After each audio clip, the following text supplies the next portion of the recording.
Somewhere between the tobacco fields of eastern Carolina and the Cape Fear River, there existed a plantation that local records deliberately obscured for over a century. Between 1839 and 1857, 11 men disappeared from its quarters without explanation. Authorities recorded nothing. Churches remained silent. And in 1856, something was born in that house that made wealthy collectors from 3 states travel in secret, carrying bags of gold coins they'd never acknowledge in their ledgers. The child's existence was documented in falsified birth records, backdated legal contracts, and encrypted letters between prominent families, all carefully hidden until a courthouse fire in 1923 accidentally exposed what an entire county had conspired to bury. Before we continue with the story of Hollis Plantation and the Vance family legacy, I need you to do something for me. If you're fascinated by true historical mysteries that blur the line between documented fact and terrifying possibility, hit that subscribe button right now. And I want to know, drop a comment telling me what state or city you're listening from. Are you close to where this happened? Let's find out together. What makes this case particularly disturbing is not what was recorded, but what was systematically erased, and why an entire community chose silence over justice. Hollis Plantation sat on 470 acres of increasingly exhausted soil in Dupin County, North Carolina, 7 miles south of where the roads forked toward Wilmington and Raleigh. By 1839, the estate that had once produced prosperity for 3 generations had become a monument to decline. The tobacco that had made the Vance family wealthy in the 1790s no longer grew with the same vigor. The soil, depleted by decades of intensive cultivation, and the stubborn refusal to rotate crops, yielded smaller returns each harvest season. The house itself stood 3 stories tall, constructed from local cypress and brick fired in kilns on the property. Its windows faced east toward the sunrise, a deliberate choice made by the original builder who believed morning light would bless the family with continued prosperity. But by the time Nathaniel Vance inherited the estate in 1829 at age 37, those windows reflected only the reality of diminishing returns. Paint peeled from the columns. Several shutters hung at awkward angles, their hinges rusted by the humid coastal air. The formal gardens his grandmother had maintained with such pride had surrendered to weeds that grew waist-high by late summer. Nathaniel Vance was a man whose appearance suggested prosperity, his circumstances no longer supported.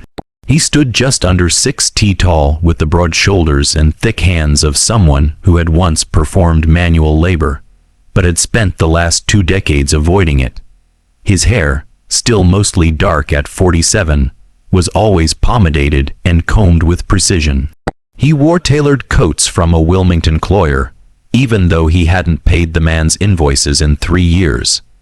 His boots were polished each morning by Samuel, one of the few enslaved men he hadn't yet sold to cover debts. The plantation maintained 32 enslaved people in 1839, down from 87 just 5 years earlier. Nathaniel had sold them in groups, families separated and scattered to plantations throughout the eastern counties, to textile mills in Raleigh, to shipbuilders in Wilmington, who needed strong backs for heavy labor. Each sale provided temporary relief from creditors, but never enough to stop the slow collapse. The merchant bank in Wilmington held mortgages on both the land and the remaining people. The interest compounded quarterly. Nathaniel had married twice. His first wife, Catherine, died in 1829, giving birth to their 3rd child, a son who survived only 4 days. His second wife, Margaret, whom he married in 1831, came from a wealthy Charleston family. She brought a substantial dowry that temporarily stabilized the plantation's finances, and she brought something else. After 2 years of marriage, She gave birth to a daughter in the winter of 1827. The child Elizabeth was born during an ice storm that knocked down trees across 3 counties and killed livestock that couldn't find shelter. The midwife who attended the birth, a free woman of color named Ruth Carver, who had delivered babies throughout Dupin County for 20 years, noticed something wrong within hours. The infant's eyes did not follow the candle flame. They did not track movement. When Ruth passed her hand close to the baby's face, there was no response, no instinctive focusing that healthy newborns displayed. "Mr. Vance," Ruth had said carefully, standing in the doorway of the bedroom where Margaret lay exhausted, "the child cannot see both eyes. It is not temporary." Nathaniel's response was to immediately pay Ruth triple her usual fee and make her sign a document stating the child was healthy and normal in every way. He told her that if she spoke to anyone about the girl's condition, he would ensure she never worked in the county again. And in 1827, a free woman of color threatening a white man's reputation could face far worse consequences than unemployment. Ruth took the money and signed paper with an X because she could not write her name, and she never spoke of it publicly again. Margaret Vance lasted 18 months after Elizabeth's birth before she took 40 drops of laudanum one April evening and never woke up. The official cause of death, recorded by Dr. Ephraim Stokes, was respiratory failure. No one questioned it. Women died frequently enough that another wealthy wife succumbing to unnamed illness drew little attention. She was buried in the family plot behind the house beneath a marker that listed her name, dates, and nothing else. Nathaniel raised Elizabeth in near isolation. The girl grew up confined primarily to the second floor of the house in rooms where the windows were kept shuttered. She learned to navigate by touch and sound, her small hands trailing along walls, her footsteps cautious on the wooden floors. A woman named Ada, one of the enslaved people who worked in the house, cared for Elizabeth during her early years. Ada taught the girl to count, to recognize voices, to understand the passage of time by the meals served and the temperature of the air coming through the shutters. By the time Elizabeth reached age 6, Nathaniel had decided she would not be educated beyond basic literacy. He hired no tutors. She learned to read through touch, her fingers exploring raised letters that Ada painstakingly carved into wooden blocks in secret, working by candle light after finishing her daily tasks. The girl's world consisted of 14 rooms, one hallway, and a narrow set of stairs. She descended only when summoned. The Plantation's financial situation worsened year by year. Nathaniel tried various schemes to restore prosperity. He planted cotton one season, but the soil rejected it. He invested in a turpentine operation that failed when the trees produced insufficient resin. He attempted to breed horses, but disease killed 7 of his 12 animals in a single summer.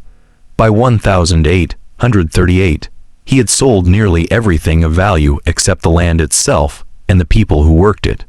He stopped attending church in 1837 after the minister, Reverend Thomas Gaines, suggested from the pulpit that prosperity reflected God's favor, and that financial ruin often indicated moral failings requiring examination and repentance. Nathaniel walked out in the middle of the sermon and never returned, though he continued paying his annual tithe late and in diminishing amounts to maintain appearances. The isolation of Hollow Crest increased as neighbors stopped visiting. Partly, this was due to Nathaniel's deteriorating temperament and his tendency to dominate conversations with elaborate explanations for why his failures were never his fault. Bad luck, poor weather, dishonest business partners, incompetent workers. But the isolation also stemmed from quiet rumors about the locked second floor, about a child some people had heard crying but never seen, about why Margaret had really taken so much lord that spring evening. By early 1839, when Elizabeth was approaching her teenage years, Nathaniel spent long hours in his study reviewing account books that contained nothing but debt.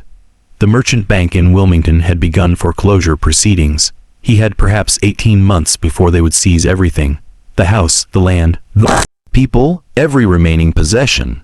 His daughter, blind and unmarriageable by the standards of their society, represented nothing but continued expense. She would inherit nothing because there would be nothing to inherit.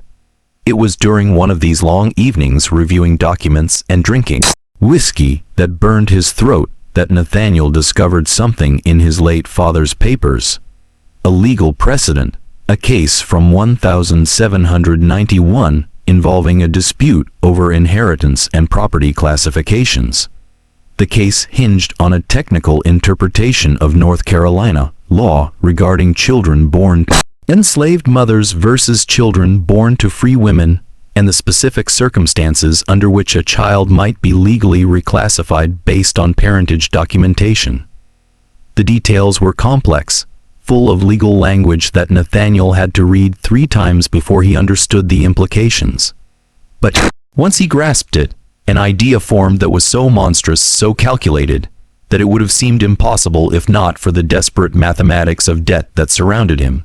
His daughter Elizabeth was free and white by birth, but if she were to bear a child, and if that child's paternity could be documented in a specific way, and if certain legal papers were filed in a particular sequence, then that child might be classified not as his grandchild, but as property of the estate. Valuable property, the kind that wealthy collectors throughout the South would pay extraordinary sums to acquire. In the society of antebellum North Carolina, there existed a hidden market for enslaved people with specific characteristics. Light-skinned children, particularly those with documented European ancestry, commanded premium prices. They were purchased as house servants, as status symbols, as evidence of their owner's wealth and taste. The more unusual the circumstances of their birth, the higher the price, and a child born to a blind white woman with carefully documented mixed parentage, such a child would be extraordinary enough to attract buyers willing to pay in gold rather than promissory notes. Nathaniel sat in his study until dawn, working through the legal mechanics. He would need to document everything correctly. He would need physicians who would sign the right papers. He would need witnesses who could be trusted to remember only what they were told to remember. He would need to select the men carefully, choosing for traits that would make the eventual child valuable. And he would need time, several years, to execute the plan before the bank foreclosed. The first light of morning came through the study windows, illuminating dust motes in the air, and the scatter of legal documents across his desk. Nathaniel Vance made his decision. He would save his estate through the one asset everyone believed was worthless. His blind daughter on the second floor, who had no idea her father's desperation, was about to transform her future in ways she could never have imagined. The moral calculus of slavery had already taught men like Nathaniel to see human beings as property, to value them as commodities, to calculate their worth in dollars and cents.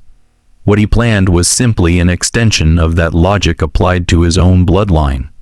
It was monstrous, yes. But in a society built on monstrous foundations, it was also, by the twisted reasoning of the time, legal, technically legal. Legal enough that with the right documentation and the right silence from the right people, it could work. Outside, morning broke over the exhausted fields of Hollow Crest Plantation. Enslaved people emerged from their quarters to begin another day of labor. Ada climbed the stairs to bring Elizabeth her breakfast, and Nathaniel Vance began writing letters to 3 men he knew would understand what he was proposing and why, because they too were drowning in debt. And they too had learned to see opportunity where decent people saw only horror. The conspiracy was about to begin. The first letter Nathaniel Vance wrote went to Dr. Ephraim Stokes, the physician who had attended Margaret's death and signed the certificate declaring respiratory failure. Stokes maintained a practice in Kenonville, the county seat, where he served as both doctor and coroner. He was 56 years old, recently widowed, and heavily in debt after his late wife's extended illness had consumed his savings. More importantly, he was the only physician within 30 miles who had the authority to sign birth certificates, medical examinations, and legal certifications without significant scrutiny. The letter was carefully worded. Nathaniel wrote of needing medical consultation regarding his daughter's future welfare, of certain legal arrangements that might require professional documentation, of compensation that would be generous and guaranteed regardless of the estate's other financial difficulties. He did not specify details. Men like Stokes understood that certain conversations happened only in person, in private, where no written record could later surface.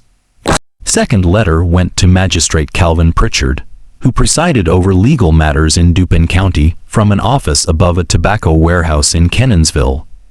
Pritchard was 48, ambitious, and frustrated by his limited opportunities in a county where the established wealthy families controlled most positions of real power. He had accumulated gambling debts in Wilmington, debts owed to men who did not accept delayed payment or negotiated settlements. Nathaniel knew about these debts because Pritchard had approached him 2 years earlier seeking a loan, which Nathaniel had refused. Now that refusal became leverage, the letter to Pritchard mentioned a legal matter requiring expert consultation regarding property law and inheritance statutes, hinting at significant compensation for services rendered. Again, no specifics, just enough to ensure Pritchard would come to Hollowcrest prepared to listen. The third letter went to Thomas Harrington, who operated a brokerage in Wilmington specializing in the sale of enslaved people. Harrington had connections throughout the South, to plantation owners in Louisiana who wanted lights, skinned house servants, to wealthy merchants in Charleston, who collected exotic acquisitions, to private buyers who paid premium prices for people who met specific criteria. Harrington worked on commission, taking 20% of each sale, and he had never been particular about the circumstances that brought people into his inventory. Nathaniel had sold enslaved people through Harrington before. The man was discreet, efficient, and motivated entirely by profit. This letter was more direct. Nathaniel wrote that he expected to have available within approximately 2 years a unique acquisition that would attract serious collectors. He provided no details about what made this acquisition unique, only that interested buyers should be cultivated in advance, and that the eventual sale would be extremely profitable for all parties involved. All 3 men responded within 2 weeks. Dr. The Stokes arrived first, riding up to Hollowest on a humid afternoon in late March 1839. Nathaniel received him in the study, doors closed, windows shuttered despite the warmth. The conversation lasted 3 hours. When Stokes emerged, his face was pale, but he carried a leather portfolio containing papers Nathaniel had prepared, legal precedents, property law interpretations, medical documentation protocols. Stokes left with a promissory note for $500 payable upon completion of certain specified services. He signed the agreement without hesitation. Magistrate Pritchard came next, arriving after dark to avoid being seen by too many people. His meeting with Nathaniel lasted longer, nearly 5 hours, because the legal mechanisms were more complex. Property classification statutes, documentation requirements, registration procedures, timing requirements for filing various certificates with county and state authorities. Richard took extensive notes. When he finally left well after midnight, he carried copies of the relevant statutes and a promissory note for $800.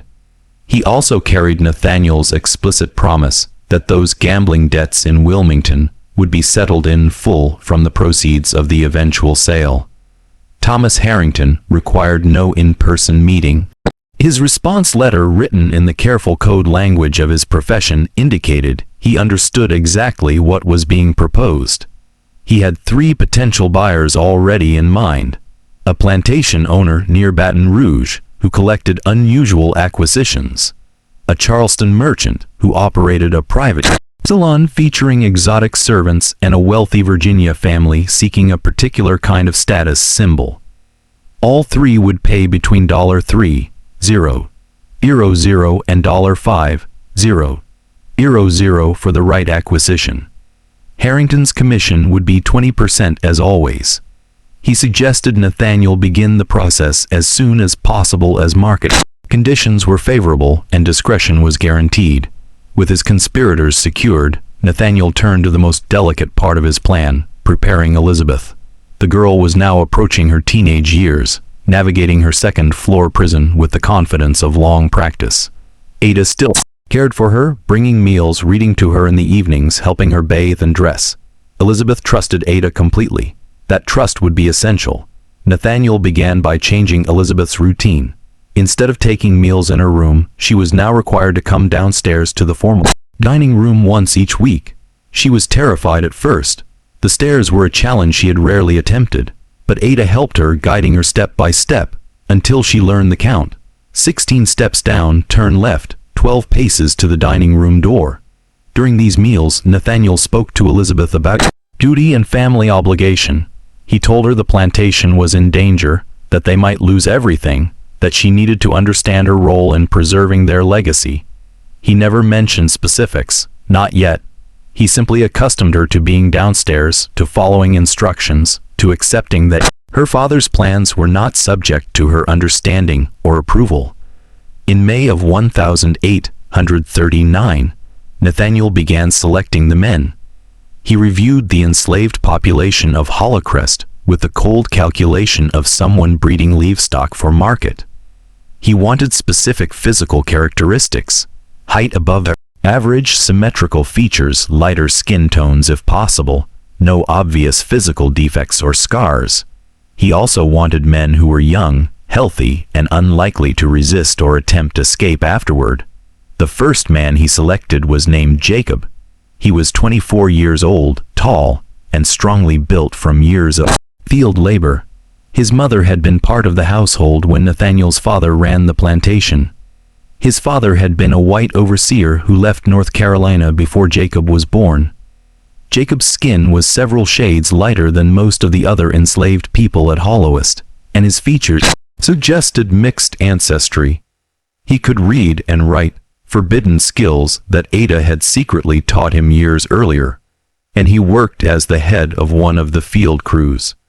Nathaniel moved Jacob from the field quarters to a small room in the main house's ground floor, ostensibly to train him as a house servant. Jacob was suspicious immediately. Such promotions were rare and usually preceded sale to another estate, but he had no choice except to obey. Refusing would mean immediate punishment and likely sale anyway. The second man selected was Daniel, 19 years old, shorter than Jacob, but quick and intelligent. He worked in the stables, managing the few remaining horses and the 2 mules that pulled the tobacco wagon. Daniel's mother had come from Virginia, sold south when her previous owner died. His father, according to plantation records, was unknown, but his light eyes and straight hair suggested European ancestry somewhere in his bloodline. The third was Isaac, 22, who worked primarily in the carpentry shop, repairing tools and buildings. He had a gift for working with his hands, creating tight joints and smooth surfaces that held for years. He was quiet, observant, and careful, qualities that made overseers trust him with important tasks, but also qualities that made him dangerous, because quiet observation meant he understood far more than he revealed. Nathaniel selected 8 others over the following weeks, rotating them into various positions around the main house. Some worked in the kitchen, others maintained the gardens. One, a man named Samuel, who had been with the family for 30 years, served as Nathaniel's personal valet. All 11 were isolated from the remaining enslaved population, housed separately, given better food and lighter work. The other enslaved people at Hollowcrest noticed these changes and whispered about them in the evenings after labor ended. Something was happening in the main house. Master Vance was planning something. The men being selected were all young, all strong, all being treated with unusual care. But no one knew exactly what was coming, only that it would not be good, because nothing involving unusual attention from Nathaniel Vance ever ended well. During the following years, Nathaniel refined his legal documentation. Magistrate Pritchard visited Hollowest several more times, each visit occurring after dark to avoid observation. They reviewed the property classification statutes repeatedly, ensuring every detail was correct. They prepared multiple versions of Elizabeth's birth certificate, one accurate, one falsified, to suggest she was born to an enslaved mother. The false certificate would be filed years hence, backdated to 1827, replacing the accurate document in county records. Pritchard had the authority to make such substitutions, and no one would question his certification. Dr. Stokes continued his periodic examinations of Elizabeth, documenting her physical development with clinical detachment. Nathaniel informed him that the plan would begin when Elizabeth reached full maturity, which by the standards and understanding of their time meant her late teenage years, when she would be physically capable of bearing children safely. Elizabeth knew none of this. She continued her limited existence on the second floor, unaware of the conspiracy developing around her. Ada tried several times to find ways to warn her, but what could she say? The truth was too horrible, and speaking it aloud would result in Ada's immediate sale and punishment. So Ada remained silent, helping Elizabeth learn and grow while knowing that a terrible future awaited the girl. It was an elaborate fiction that rested on a horrible truth. In the legal system of antebellum North Carolina, enslaved status followed the mother's condition. If Nathaniel could create documentation suggesting Elizabeth was enslaved, documentation that no one would challenge because he controlled the witnesses and authorities, then her child would automatically be enslaved as well, regardless of the child's actual ancestry. The fact that Elizabeth was actually his legitimate daughter would be obscured by carefully constructed lies, by backdated papers, by the silence of everyone involved. Magistrate Pritchard began preparing the legal documents, property registrations, ownership transfers, birth certificate templates, ready to be filled in years hence. Every document was precisely dated, precisely worded, designed to create an unbreakable legal chain. Pritchard worked alone in his office above the tobacco warehouse, windows shuttered, lamp burning long after midnight. No clerks assisted him. No other lawyers reviewed his work. The conspiracy succeeded because it involved so few people, and because those people were motivated by either debt or greed to maintain absolute silence. Thomas Harrington meanwhile cultivated his buyers. He sent carefully worded letters describing an upcoming acquisition that would be unique in the market. A child of mixed ancestry with extraordinary circumstances of birth, educated and refined beyond typical classifications. He did not mention Nathaniel Vance or Hollowest Plantation. He only said the acquisition would be available in approximately 3 years, and that serious buyers should prepare funds accordingly. 2 of his 3 contacted buyers responded with strong interest and requests to be notified the moment the acquisition became available. Back at Hollowest, the 11 selected men continued their new routines, still unaware of exactly what Nathaniel planned for them. They knew something was wrong. The isolation, the special treatment, the way Ada sometimes looked at them with what seemed like pity. But in the system that controlled their lives, questioning the master's intentions was pointless. They worked, they obeyed, and they waited to discover what fresh horror awaited them. Ada knew more than the men. She understood from fragments of conversation overheard, and from the way Nathaniel looked at Elizabeth during those weekly dinners, that something terrible was being prepared. She tried once to ask Nathaniel directly what he planned. He told her that if she interfered or spoke to anyone at all, about what happened in the house, he would sell her immediately to a turpentine camp, where enslaved women typically survived less than 2 years. Ada was in her 40s. She had lived at Hollowcrest since she was young. The threat was sufficient to ensure her silence, though not her cooperation. She could not stop what was coming, but she privately vowed to help Elizabeth survive it, whatever it was. By late 1843, the architecture of Nathaniel's conspiracy was complete. The doctor was secured. The magistrate was prepared. The broker had buyers ready. The legal documentation existed in draft form, waiting only for specific dates and details to be filled in. The men were selected and isolated, and Elizabeth, now 16 years old, continued her routines on the second floor, unaware that her father had already mapped out her future and her child's future to pay his debts. Elizabeth turned 18 in the winter of 1845. By the standards of antebellum North Carolina society, she was now of age, old enough to marry, old enough to bear children, old enough to be subject to her father's absolute authority over her future. The merchant bank in Wilmington had given Nathaniel until January 1846 to pay his accumulated debt or face foreclosure. The timeline was tight, but Nathaniel judged it sufficient. In the spring of 1845, Dr. Stokes examined Elizabeth and certified her physically capable of pregnancy. The examination was clinical and impersonal. Elizabeth isolated her entire life, had no framework to understand what was being assessed or why.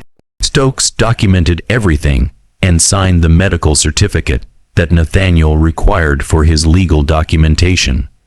What happened over the following months at Hollycrest was a systematic violation of human dignity that the legal framework of slavery made possible.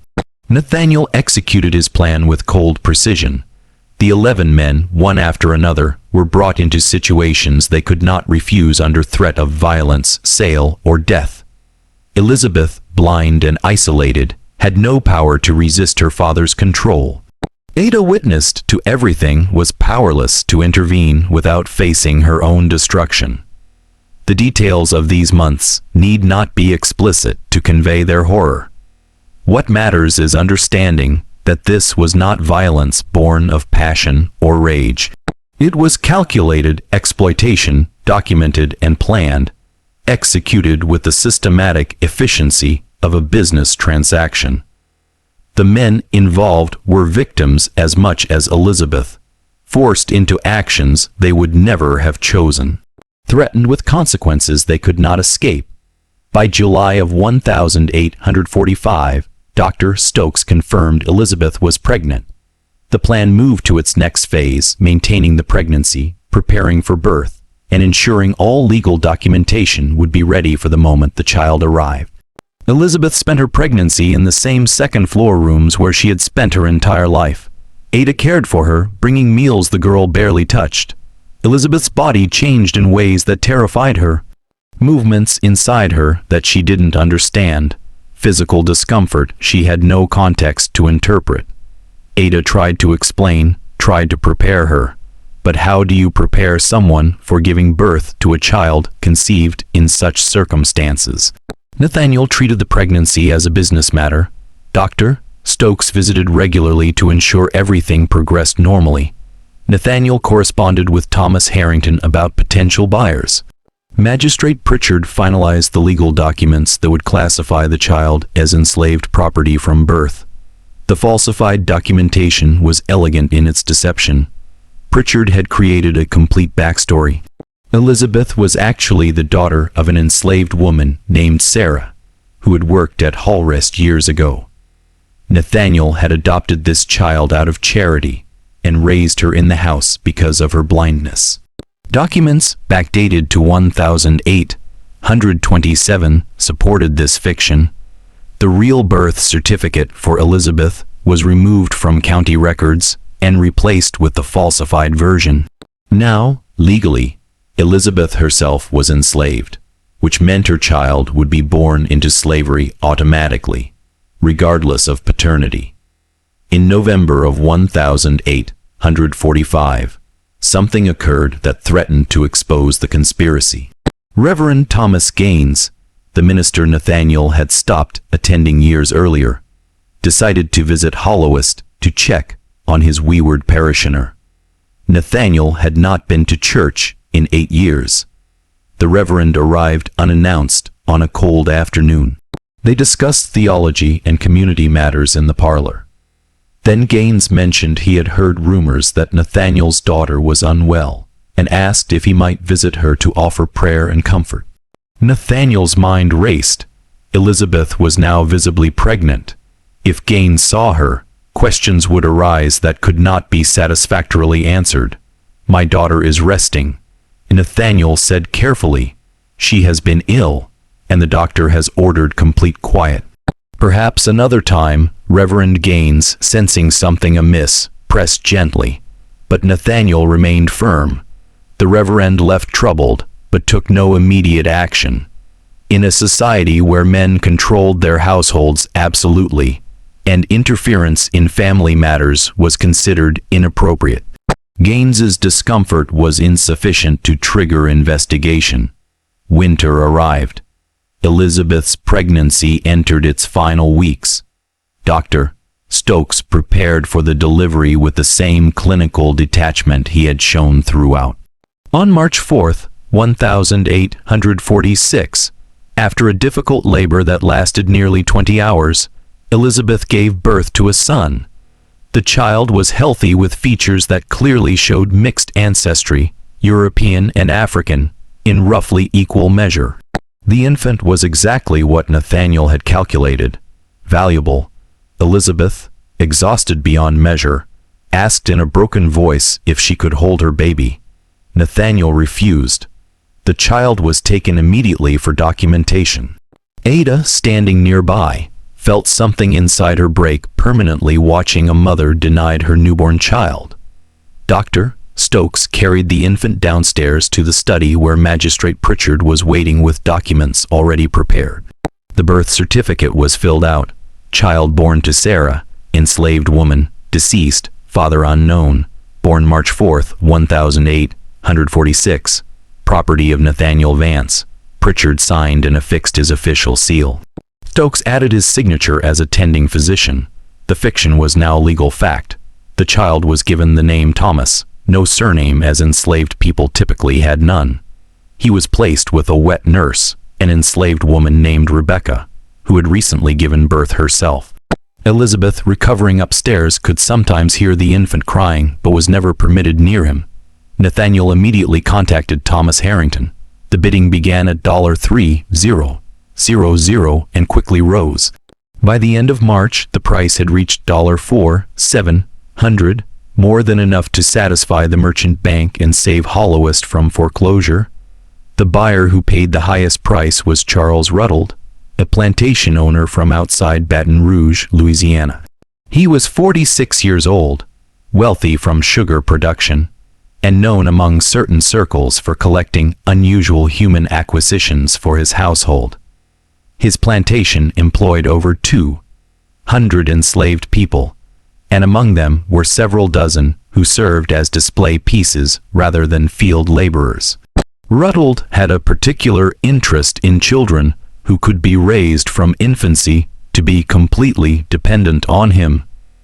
He saw himself as a benevolent master who gave his special acquisitions lives of relative comfort in exchange for their absolute obedience. The logic of slavery had so thoroughly corrupted his moral reasoning that he genuinely thought purchasing an infant to be raised as exotic property was an act of generosity. He arrived at Hollowist on April 17, 1846, traveling by private coach with 2 servants. Nathaniel received him in the parlor. They discussed business, crop yields, market conditions, mutual acquaintances. Only after these pleasantries did Ruttold mention the real purpose of his visit. "I understand you have an unusual acquisition available," he said carefully. "I do," Nathaniel confirmed. "Born 6 weeks ago. Healthy, strong, good temperament. The circumstances of his birth make him particularly valuable." Nathaniel led Ruttold to see the child. Thomas lay in his crib wrapped in clean blankets. Ruttold examined him with the detachment of someone evaluating livestock. He noted the skin tone, the features, the general health. He asked about feeding patterns, sleep habits, any signs of illness. "The birth certificate indicates the mother is deceased." Ruttold said, "What were the circumstances?" Nathaniel explained that the child's mother, Sarah, had been an enslaved woman who died during childbirth, a common enough occurrence that raised no suspicion. He showed Ruttold the birth certificate signed by both Dr. Stokes and Magistrate Pritchard. He emphasized that the child was legally classified as enslaved property from birth with clear documentation. What Nathaniel did not mention was that Elizabeth was recovering upstairs, that the dead Sarah was actually his living daughter, that the entire documentation was fraud. Ruddled asked no questions that would have exposed these lies because wealthy buyers purchasing unusual acquisitions understood that discretion was essential. $4,700, Ruddled said.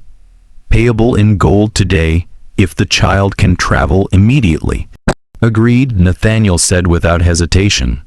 The transaction was completed within 2 hours. Ruddled's servants counted out gold coins, mostly eagles and double eagles, heavy and bright. Nathaniel signed the bill of sale. Magistrate Pritchard, present to witness, affixed his seal to the document. Rebecca, the wet nurse, prepared Thomas for travel. She wrapped him in warm blankets and gathered his few possessions. She had grown attached to the infant over the 6 weeks she had cared for him. But she had no power to resist this sale. She kissed the baby's forehead once before handing him to Ruddled's servants. Elizabeth, lying in her room upstairs, heard the commotion of departure horses, carriage wheels, voices. Ada came to her and said quietly, "They are taking the baby away." "Where?" Elizabeth asked. "Liana, you will never see him again." Elizabeth had not been permitted to hold her son even once. She did not know his name. She had heard him crying, but had never touched him, never fed him, never been allowed near him. The child was gone, and with him went any illusion that what had happened to her had been anything other than a calculated business transaction. Nathaniel watched Ruddled's carriage disappear down the road. He returned to his study, opened the safe, and counted the gold. $4,700, enough to satisfy the bank's demand with funds remaining for operations. The next morning, Nathaniel traveled to Wilmington and paid off the mortgage in full.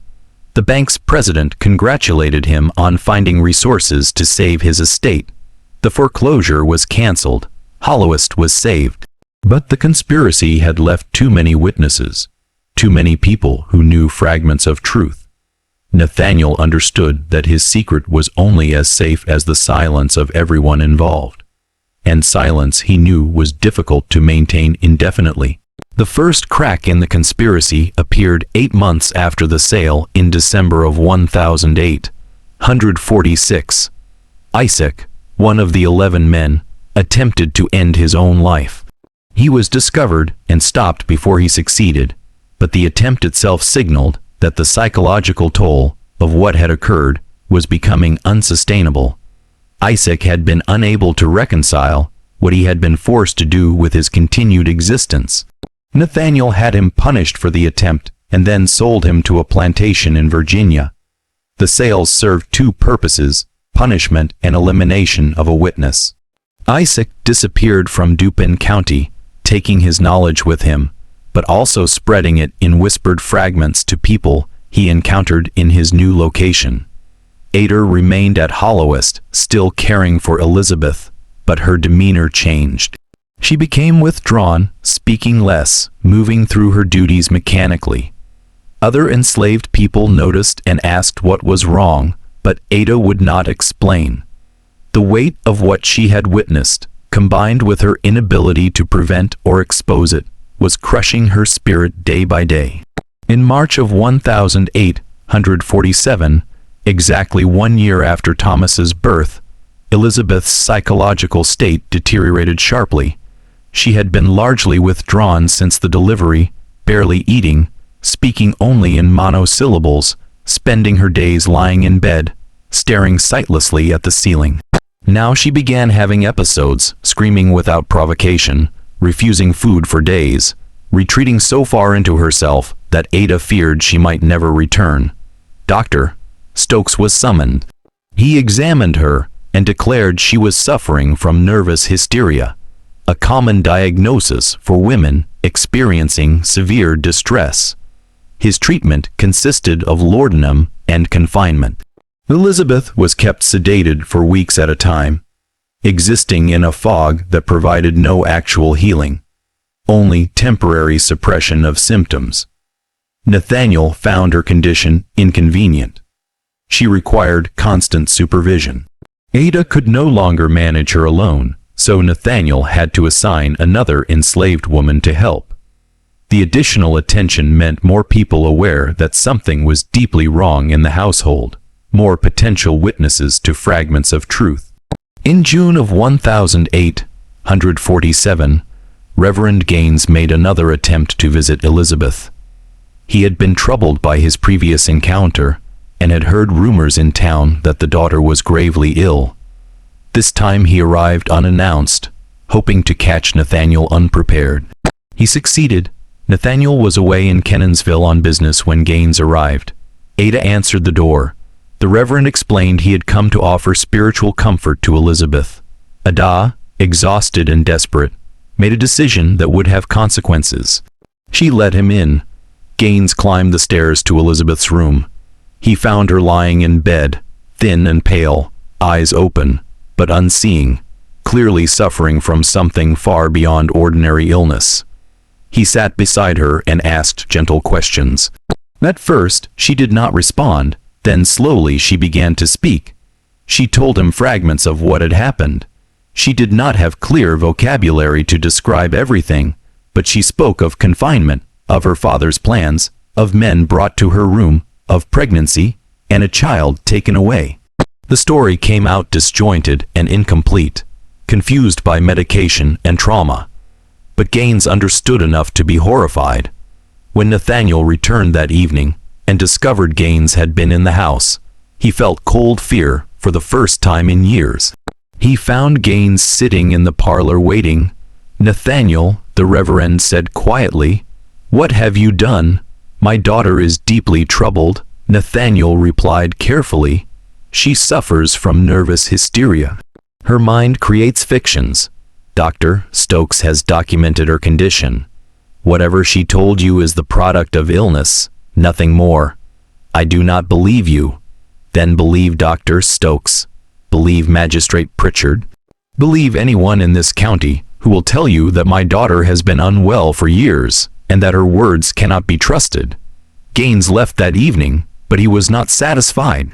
He began asking questions in Kenanville, discreet questions about the Vance family, about Elizabeth, about any unusual events at Hollowest. He learned about the merchant banks near foreclosure and the sudden payment that saved the estate. He learned that Nathaniel had been seen with significant amounts of gold in early 1846. He heard whispers about enslaved men being kept isolated in the main house for extended periods. Gaines went to Magistrate Pritchard and expressed his concerns. He did not accuse anyone directly. He knew that would be dangerous, but he asked if there had been any unusual registrations or property transfers involving the Vance estate recently. Pritchard, who had hundreds of dollars of Nathaniel's gold hidden in his home, assured the Reverend that everything involving the Vance family was entirely proper and legally documented. He suggested that Gaines was meddling in matters that did not concern him, and that continued inquiry might be viewed as harassment of a respectable family. The warning was clear.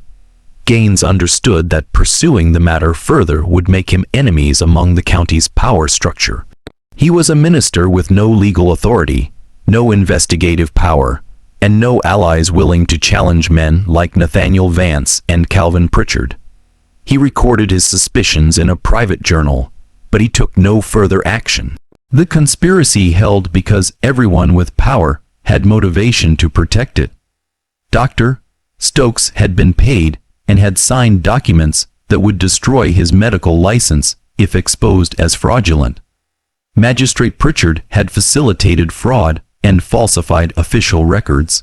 Thomas Harrington had brokered the sale and collected his commission. Charles Rutland owned a child whose purchase would be investigated if questions arose about the legitimacy of the transaction.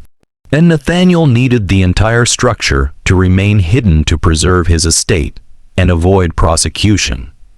The enslaved people who knew fragments of truth had no voice. They could not testify against white men in court. Their word would never be believed over the documented statements of physicians and magistrates. They could whisper among themselves, but those whispers stayed within their own community, never reaching ears that might act on the information. Years passed. Elizabeth remained confined to her room, medicated and broken. Ada grew old, caring for her, carrying the burden of witnessing horror she could not expose. The 11 men were gradually sold away, scattered to other plantations, where their knowledge became disconnected from context. By 1850, Hollowest had stabilized financially. The tobacco fields produced modest yields. Nathaniel maintained a small enslaved population and kept expenses low. He never remarried. He attended church occasionally, maintaining social connections necessary for business. He appeared to be exactly what he claimed, a widower managing a struggling estate, caring for an invalid daughter, doing his best under difficult circumstances. The truth remained buried in falsified documents, in sealed records, in the silence of conspirators, and the powerlessness of victims. Thomas grew up in Louisiana, never knowing his real mother, never knowing the circumstances of his birth. Forever classified as property despite being the grandson of a wealthy plantation owner. Just when we thought we'd seen the depths of this horror, the true scale of the conspiracy would only become clear decades later, when an accident would expose what an entire county had worked so hard to hide. If this story is giving you chills, and you want to know how this secret was finally revealed, make sure you're subscribed so you don't miss the conclusion. Hit that like button to support content that uncovers the darkest corners of American history, and share this with someone who needs to understand that the real monsters often wear respectable faces. Let's discover together what happens when the truth refuses to stay buried. The truth might have stayed buried forever, if not for a fire that destroyed the Dupin County Courthouse in Kenansville on October 14, 1923, 77 years after Thomas's birth. The fire started in a storage room where old records were kept in wooden filing cabinets. It spread rapidly, consuming most of the building before firefighters could contain it. Much of the county's historical documentation was destroyed. During the cleanup and recovery effort, workers sorting through water-damaged and partially burned documents discovered something strange. 2 birth certificates for the same person, both dated 1827, both claiming to document the birth of Elizabeth Vance. One certificate listed her parents as Nathaniel and Margaret Vance. The other listed her mother as Sarah, enslaved woman, deceased, and her father as unknown. The discovery made no sense. Why would 2 contradictory certificates exist for the same person? A local historian, Harold Jensen, became interested in the mystery. He began researching the Vance family, pulling together property records, bills of sale, tax documents, any surviving information about Hollow Crest Plantation. Jensen discovered the bill of sale from 1846, documenting the transfer of an infant named Thomas from Nathaniel Vance to Charles Ruttold of Louisiana. The birth certificate for this infant listed his mother as Sarah, enslaved woman, deceased, the same name that appeared on the false birth certificate for Elizabeth Vance. As Jensen dug deeper, he found more inconsistencies. Medical records signed by Dr. Ephraim Stokes that seemed to document the same person under different names and classifications. Property registrations filed by Magistrate Calvin Pritchard that contained suspicious timing and unusual legal language. Letters between Nathaniel Vance and Thomas Harrington discussing an acquisition in terms that suggested something beyond a normal transaction.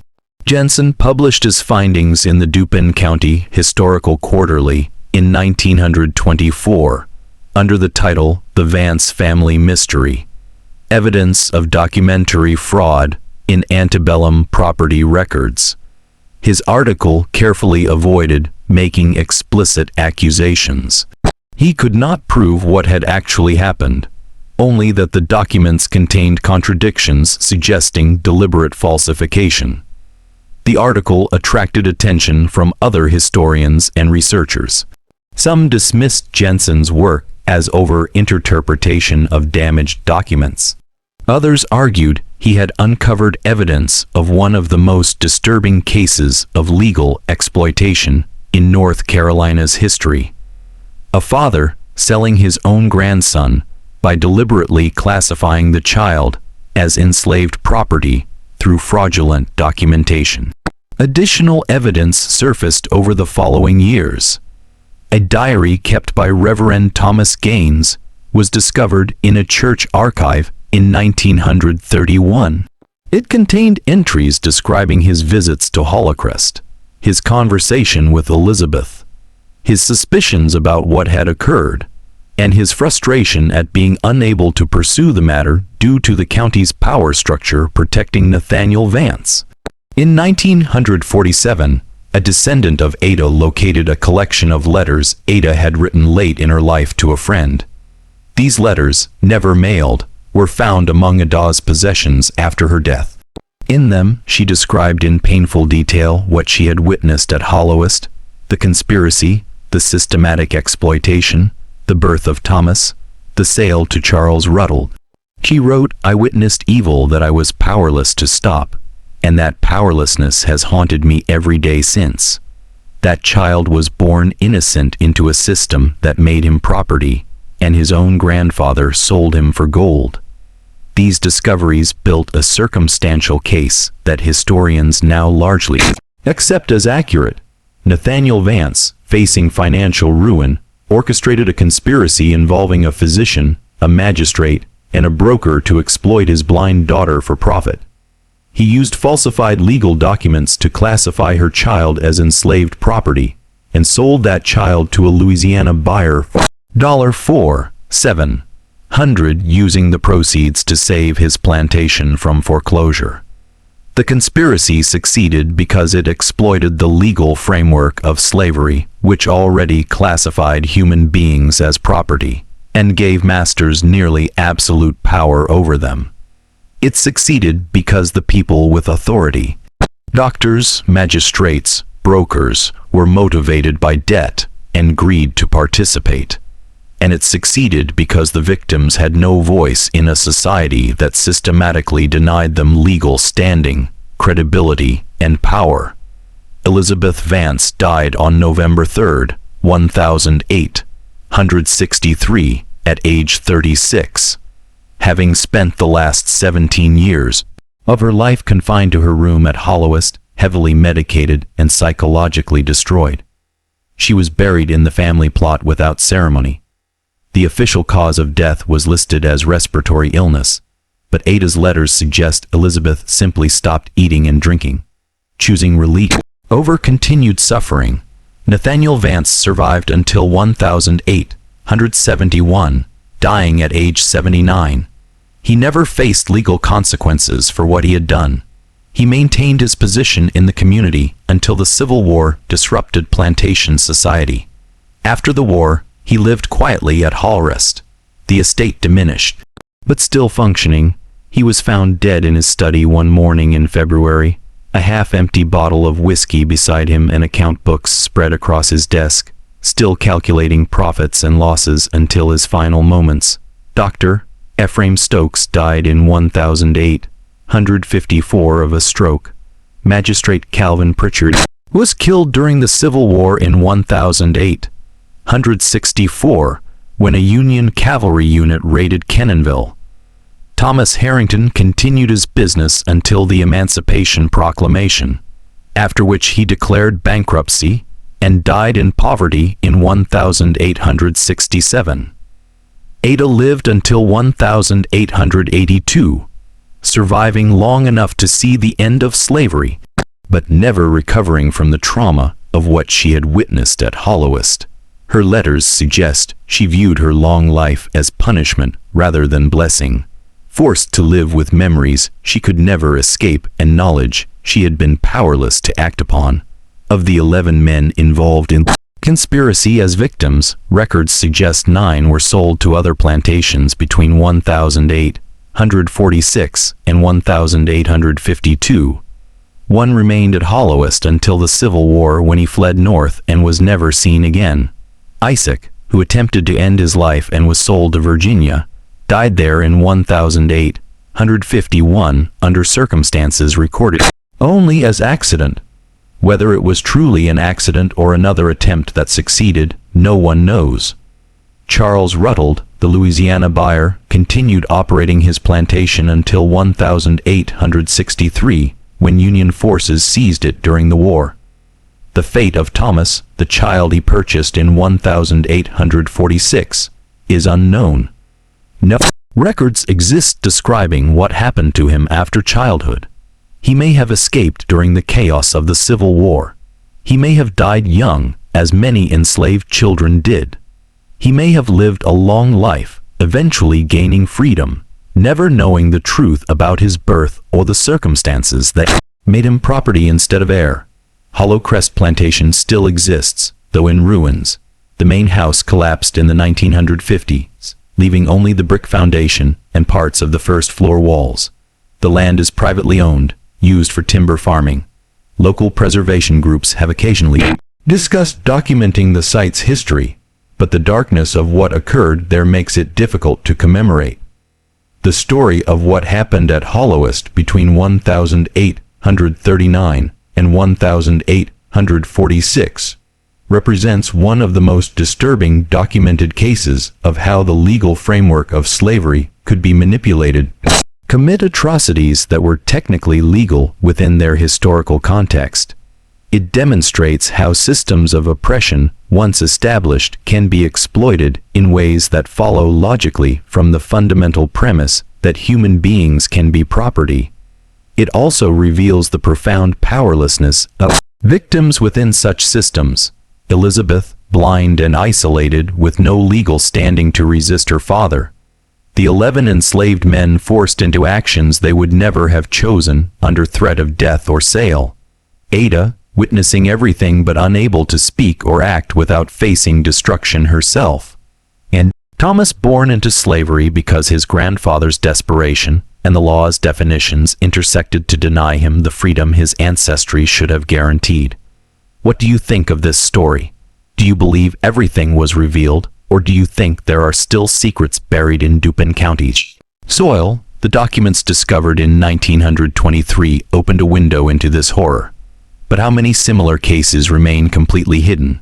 Their victims and perpetrators all dead. Their stories erased by time and deliberate destruction of evidence. Leave your comment below and tell me what you think. If you found this historical investigation compelling and disturbing, subscribe to our channel. Hit that notification bell so you never miss another deep dive into America's darkest secrets. And share this video with someone who needs to understand that horror is not always supernatural. Sometimes the real monsters are human, and the real terror comes from systems that allow them to operate with impunity. See you in the next video, where we'll uncover another piece of history that was meant to stay buried forever.